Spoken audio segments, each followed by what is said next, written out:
results of the British election shocked many across the UK and the world when British Prime Minister Theresa May lost her majority in the British Parliament 2 weeks before Britain is due to start negotiating Brexit, Britain's exit from Europe.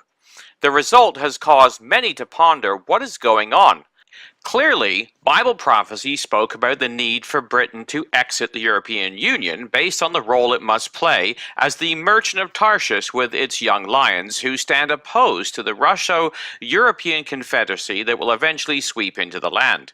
We read in Ezekiel 38 verse 13 that Sheba and Dedan and the merchants of Tarshish, with all the young lions thereof, shall say unto thee, Art thou come to take a spoil? Hast thou gathered thy company to take a prey, to carry away silver and gold, to take away cattle and goods, to take a great spoil? We also know that it is not part of the European beast of Revelation chapter 17 that will make war with the Lamb, as we read in verse 14.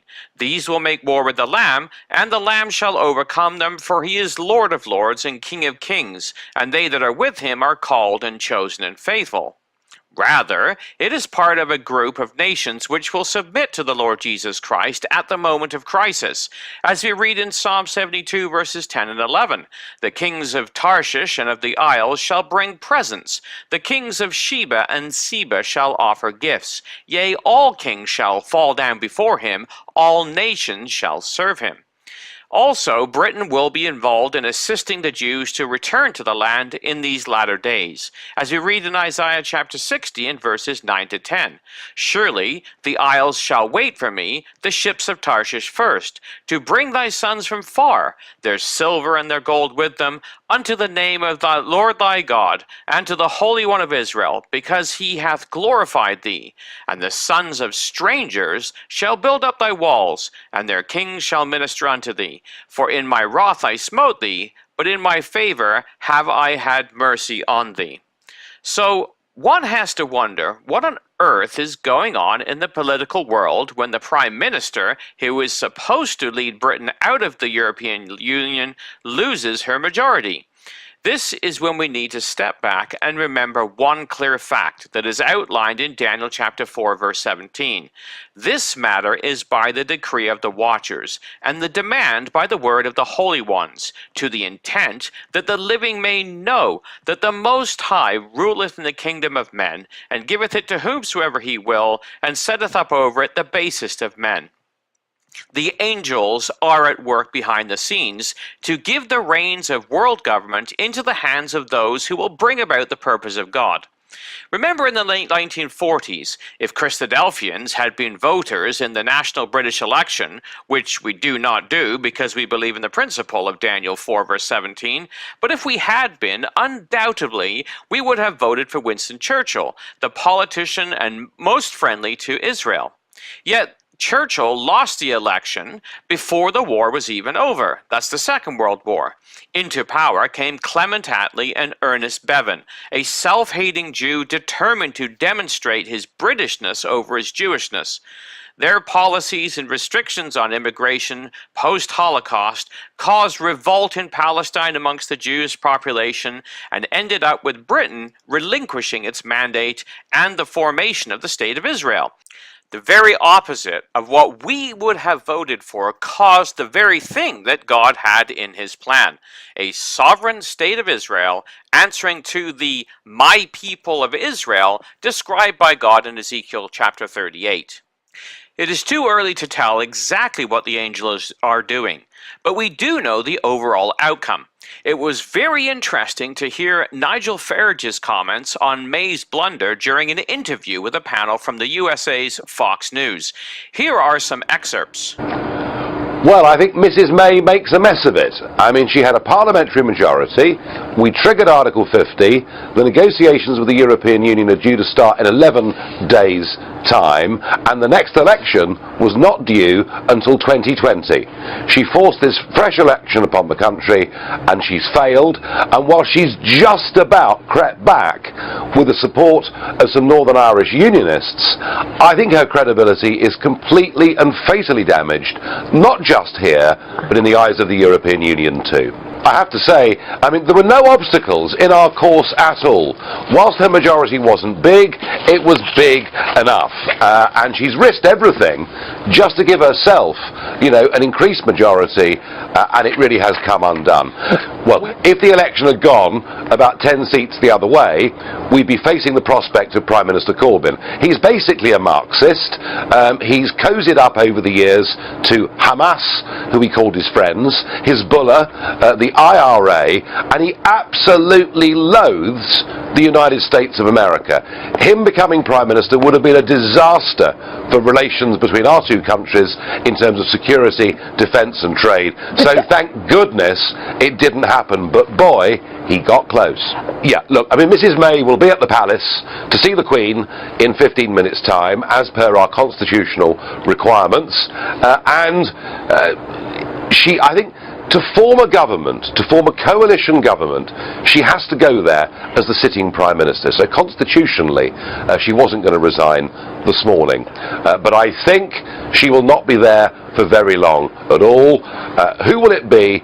My guess is the two front runners would be Boris Johnson or David Davis, both of whom were on the Brexit side. You see, the mystery was Mrs May voted Remain. Mrs May was for staying in the European Union and yet became leader of a Brexit party.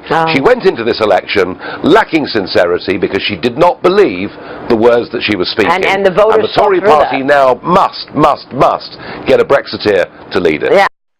Well, Miss May, true to the Constitution, went to the palace and returned to number 10 Downing Street to announce to the British people her intention to form a new government in a very stone-faced speech. I have just been to see Her Majesty the Queen, and I will now form a government that can provide certainty and lead Britain forward at this critical time for our country. This government will guide the country through the crucial Brexit talks that begin in just 10 days and deliver on the will of the British people by taking the United Kingdom out of the European Union. What the country needs more than ever is certainty, and having secured the largest number of votes and the greatest number of seats in the general election, it is clear that only the Conservative and Unionist Party has the legitimacy and ability to provide that certainty by commanding a majority in the House of Commons. As we do, we will continue to work with our friends and allies in the Democratic Unionist Party in particular. Our two parties have enjoyed a strong relationship over many years, and this gives me the confidence to believe that we will be able to work together in the interests of the whole United Kingdom.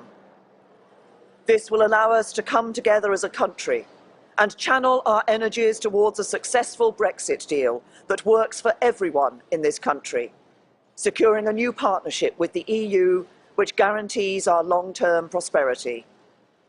That's what people voted for last June. That's what we will deliver. Now let's get to work. Well, whether Mrs. May is able to stay in power remains to be seen.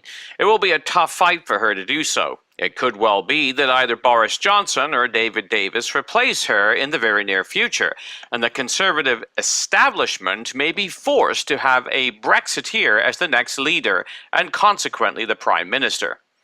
Well, politics is about power and not so much principles. A government will sell its soul to stay in power. In many minority government situations, it is the marginal group that can swing its votes over to the government and crown it, preventing a vote of non-confidence that either forces another election or has the opposition party form the government if they can form a coalition. This has been seen in Israel, where a coalition government has to be formed because there are so many political parties. Often, the radical views and policies of the smaller parties have to be taken into account. In Israel, it has served to stiffen up the politicians in order for them to stay in power. They have had to respect the wishes of the religious right. Well, what is absolutely fascinating is who the kingmakers are in Britain. No matter who is to lead the Conservative government, they have to make a deal with the DUP or the Democratic Unionist Party. The Guardian paper reported with some dismay. The DUP will back the Tory government on its next budget and prevent it being brought down by motions of no confidence. However, the DUP will decide on support for the Conservatives on other issues in Parliament on a vote-by-vote basis. There has been a mixture of anger and bewilderment within the Westminster establishment, Tory as well as Labour, over the way the DUP has suddenly become the central player in shaping who governs the UK. The 9 men and 1 woman who are going back to the House of Commons under the DUP banner include some who are born-again Christians and deny Darwin's theory of evolution. They are also among the many opponents of gay marriage, equality, and even minor reform to Northern Ireland's near-total ban on abortion." End quote. Well, isn't this interesting? The kingmakers in England are religious Christians who believe in creation and oppose gay marriage. Well, Reuters went on to report the following. British voters spent Friday frantically Googling the name of a small Northern Irish party whose 290,000 votes and 10 seats in Parliament hold the balance of power in the national Parliament representing the United Kingdom's 65 million people. The article went on to describe the beginnings of the DUP party. It stated some remembered it as the party of Ian Paisley, the firebrand Protestant cleric who once heckled the Pope himself, calling him the Antichrist. The DUP forged its combative brand of British nationalism in Protestant areas of the 1970s Belfast as the Bloody Troubles pitched hardline unionists against to remain part of Britain against mainly Catholic nationalists seeking a united Ireland. Others noted that the party now has one of the most socially conservative in Europe, having sought to maintain some of its constituents' strictest restrictions on abortion and consistently opposed gay marriage. It recently backed the right of a Belfast bakery to refuse to make a cake with a gay rights slogan and proposed a law to allow religious business people to refuse to serve people where that would conflict with their religious beliefs. At least one senior party member has defended creationism, the theory that the world was created by God 10,000 years ago. End quote. So the kingmaker in the general election who will hold the most influence over the new government, whoever leads it, comes from a Christian, creationist, anti-Catholic standpoint. Some of its leaders see the issue of the European Union for what it is, a tool of the Antichrist, the papacy, who are the religious harlot and ride the beast and shape its policies. No wonder the establishment, both Catholic and Labour, have their knees knocking. If it were possible, and it's not, the Reverend Ian Paisley would be giggling in his grave if he knew the party that he formed will be one of the most influential in bringing Britain out of Europe.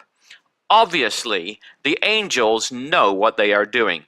It is exciting to see the hand of God at work amongst the nations, bringing about His will. Stay tuned to see how the Most High rules in the kingdom of men and gives it to whomsoever He wills. For the Bible in the News, this has been Jonathan Bowen joining you.